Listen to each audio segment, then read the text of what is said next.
స్త్రీల ఉద్యోగ సభలో మనము మరి ఆలోచన చేస్తే, ధ్యానము చేస్తే, ఈ రోజున మనము ఒక బాధ్యత కలిగిన విశ్వాసముగా ఉండాలి, ఒక బాధ్యత భారం కలిగిన మరి ఆ తల్లిగా ఉండాలి, ఒక బాధ్యత భారం కలిగిన భార్యగా ఉండాలి.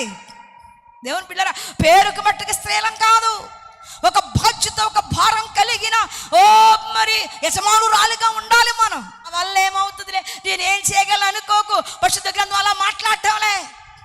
ఏది మంచిది కాదో అది మంచిదిగా చేసే అద్భుతమైన ఆ భాగ్యం, ఆ టాలెంట్, ఆ ధన్యత ఈ రోజున స్థిరమైన మనకిచ్చాడు.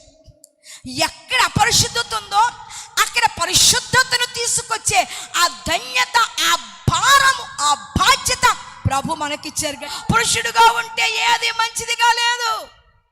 మరి ఎప్పుడు మంచిదయింది? స్త్రీని బట్టే మంచిదయింది.